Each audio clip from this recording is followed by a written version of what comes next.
Well, good afternoon, and thank you for attending this panel. We will be talking about digital transformation, as was mentioned earlier, but really, what are the current challenges? What does the role data play in this, and the importance of technology partners? So, interesting enough, the questions that we'll cover today were actually sourced by the crowd, and when we were provided, so we will hopefully cover something of relevance to the audience. So, with that, I'll turn it over to you to introduce yourself. Yeah, hey everybody, and after lunch, everybody eventually came back here, so there's hope. So John Bulgrin here from Dynata. Some people say Dynata, some people say Dynata. And just a little bit of background on who we are, because we've done a few rebrandings in the last 70 years. We're the largest owner and operator of survey panel research globally. So we interact with about 72 million people worldwide every year. Odds are everyone who's a marketing decision maker or influencer here uses and sees Dynata source data very often, most likely doesn't get it directly from us.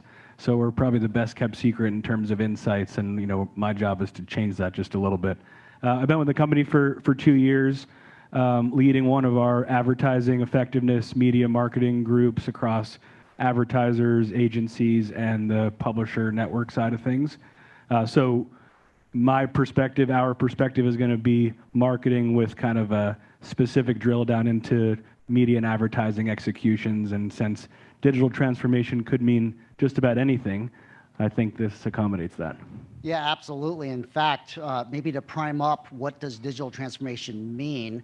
I did a quick search on Google and found, as you can imagine, a plethora of different definitions, anywhere from what Forbes defined as nature of digital transformation, consistent iteration in agile environment, or even Deloitte, digital transformation in marketing is about harnessing the digital enterprise. It means using technology and continuously involve all aspects of the business model, including what it offers, how it interacts with customers, and how it operates. So tell me, John, how would you define digital transformation? So I'm going to break it up into 3 different areas so that we can have a little bit of a productive conversation here. From my perspective, I would break it up into these 4 areas. One is the point of distribution, which is how marketers get their message across. And part of that point of distribution could be a media agency and a creative agency, but ultimately it's the technology and the infrastructure required to get a message that you all decide is best for the audience intended and push that out into kind of the interim phases before it reaches the point of consumption, which is the consumer and how they consume all the different media types and walks of life and daily commutes and whatever the case may be, to be prone to be reached by your message. And that is the part that is probably the most perplexing to all of us here. All the other areas of kind of difficulty within the marketing business probably one way or another ties back to the amount of fragmentation in the media and entertainment consumption space. It has never been more hard to reach the right person than right now. And then in the middle of those 2 things, kind of the third or fourth area is all the technology and the data that can be deployed to properly deliver that message to the right person so that they see your ad as something convenient and relevant and not something that's interrupting their consumer experience. I mean, ultimately, at the end of the day, marketing serves a role, the value exchange to the consumer is that it makes entertaining affordable. And if, as a kicker, we can make that message relevant to them, the relationship between marketing and advertising and the general consumer and the target consumer continues to grow better and better. And we've looked at all the subscriber type media. I mean, the Super Bowl would probably cost $500 per household to watch if there weren't ads in it. So I think we just need to kind of continue to use that technology and data layer to make the connection between that point of distribution and the point of consumption that much better for both sides. And then the fourth piece, and where my team and I spend a lot of our time, is measuring the effect that all those things have on the ultimate objective, which is to make people aware of your product, bring them into the funnel as quickly as possible, and bring them all the way down through the funnel as possible. And a lot of what we do is profiling consumers that are likely to do just that, and then measuring whether or not that happened. Yeah, it's a lot. Definitely a lot to think through for sure. So a question that came through is what are the common challenges and hurdles that organizations face when they undergo a digital transformation in marketing? Inertia might be the word that we would use, and to nobody's fault. I mean, at the end of the day, the pace at which one company must follow to stay ahead of the consumer, which is probably considered to be impossible at this point, but it means bringing on new systems, changing technology and software and hardware and things that people have been using for a long time for the purpose of better and being innovative. But the reality is every big company, every medium-sized company has a lot of comfort zones. And digital transformation or innovation, whatever we want to call it, could be something that scares people. And so, I think the biggest opportunity is to identify the fact that inertia is innocent. It's just because people who have been doing any of these jobs for more than 5 years has had to learn new things versus kind of their formidable years in their jobs. And so I think that can also become the biggest opportunity in that acknowledging that to the employees within an organization, making them feel comfortable with saying, I don't understand what you're talking about, or I don't know how to use this because I've been using that for the last 15 years. Make it easier for people to honestly say, here are my questions, here's what I need to learn to feel comfortable moving this forward. And I think when that barrier goes down, better things happen. Yeah, absolutely. I think about Vanguard, and we are a market leader in investments in the retirement space and digital advice and advice offerings for financials services. And so when we think about the core mission of the company and really are maximizing returns to our stakeholders and our shareholders, we have to have like a 360 surround sound alignment to any investment that we have to undergo. And so when you think about managing to our C-suite and to our senior executives, it's about thinking enterprise first, right? And making sure they're aligned that this is truly out in the best interest for our customers.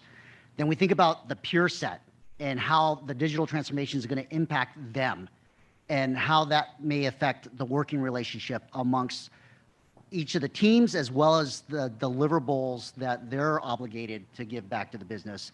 And then when you think about managing down and to the employees who are hands-on keyboards, really handling the execution, their jobs may change. They may have a completely different job in a year. How do you manage that? How do you make sure that they're equipped to be coming out of this transformation ahead and more relevant than ever before than not? And so it is really key for us to really think through what that looks like around. And then we have external factors as well, right? The changing economy, the fact that regulations change. We just talked about GDPR a few years ago, right? That completely changed the dynamic around how we thought about the data that even we collected, the execution of our marketing efforts, complete change around the world. Yeah. Absolutely. Yeah. So what does the role of data play in transformation? Hopefully it plays the only role other than a little bit of art on top of the science. I mean, I think that there are way too many potential directions to move in without using data to kind of pin you to a specific path and continue to improve and innovate is a pretty difficult task to overtake. I mean, there are industries, large consulting firms and specialist companies that are designed specifically just to go in and make recommendations on this is your business and these are the things that you should look to do. I mean, Dynata, two big companies came together in 2016 and all of a sudden we ended up with two versions of every type of system imaginable, whether that's from recruiting and maintaining panel assets to incentivizing partners to ERP systems and how people get paid and all the above. So you have to acknowledge when that has to arise. And that, ironically enough, those were two already digitally transformed companies that had to go through another digital transformation because everything was all of a sudden redundant. So yeah. Yeah, and have you found that the data differentiated you in the long run? Yes, because we have access to 72 million people, it was easy to kind of borrow some wisdom.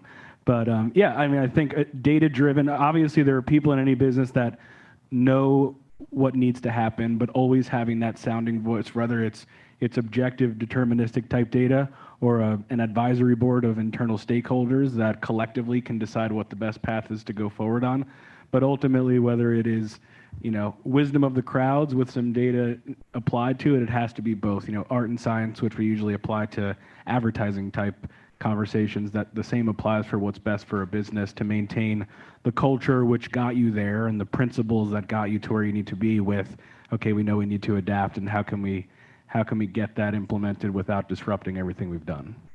Yeah, that's a great point, and maybe to piggyback off of that, when you go undertake a transformation, you have the opportunity to probably reset things, right? You can reset the governance that you put in place for data. You can then really think about the roles and responsibilities of who manages the data, who cleans the data, et cetera. So huge opportunity all around in transformation. So when you think about the technology that is involved in transformation, what are the things that we should be thinking of when we think about choosing partners or even thinking about the technology, whether being built in-house or we outsource that? Yeah, I mean, so it's the rent, buy, build sort of conundrum, right? So you gotta figure out what makes the most sense for you. But ultimately, all of those things need to be pinned to the technology partners, and the things that you can't do as a company that you probably shouldn't be doing, don't try and do it yourself, because there are companies out there that have already done it. And if we bring it into the kind of the media and advertising space, right, it is following the consumer, letting that be your guide, not going crazy with it. I've seen some presentations earlier. We don't have any of those cool Gen Z punch phrases, but it can drive you crazy if you try and, as a company of 100,000 people, move at the speed of one person who's 16 years old and discovers this new app that they're going to spend 2 hours a week on all of a sudden. You just have to make collective decisions on how to move forward and stay focused. When we were talking about this on Friday, we talked about the importance of focus and how you can lose your corporate mind trying to be where everybody is at the right time. Figure out what's good for the brand. Privacy is always the most important thing, going back to GDPR. So, tried and true solutions. There are some great startups out there, but everything needs to be vetted, because we've seen a lot in the past that what was a great solution for technology supplier A all of a sudden wasn't able to do what they were doing for things like GDPR and California, and now what is now 6 states in the US here. So that is not going away. The walls are only going to continue to close in. And from a data perspective, lots of things are moving to be modeled approaches.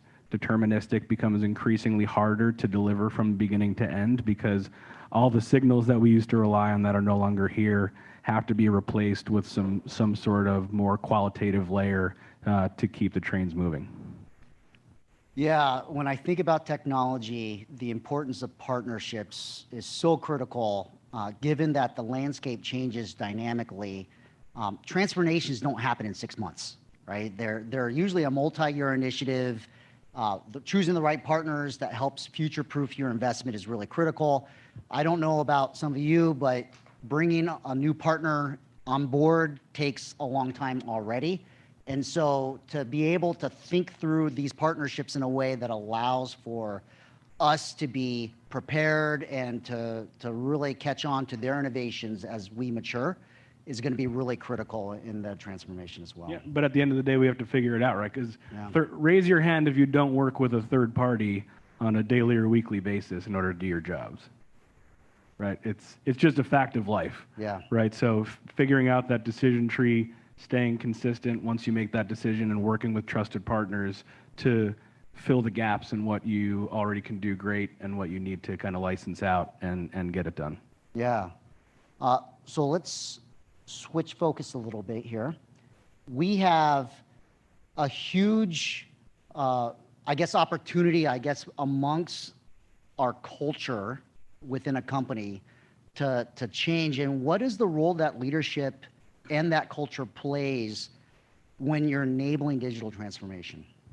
Yeah, I think where we see, so we sit in a very neutral part of the industry where we work with thousands of marketers and agencies and media companies. So we see kind of the full spectrum. I think where we feel the most progress is made is when the culture of innovation and kind of free thinking starts at the top, right?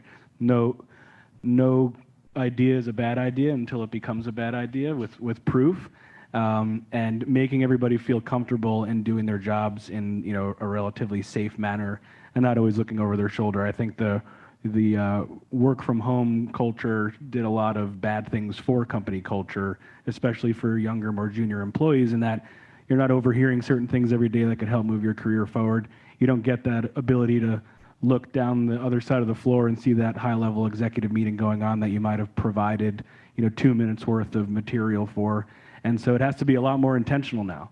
Lots of conversations are now 1 on 300 different computers and doing whatever you can to become human, and then going back to that comfort zone, doing whatever you can to knock down those comfort zones that are required to move things forward in a way that don't make people feel threatened. That's great. That's great. So we have 10 minutes left, and we're going to open it up for questions and answers. So if you have a question, raise your hand, and somebody will pass the mic.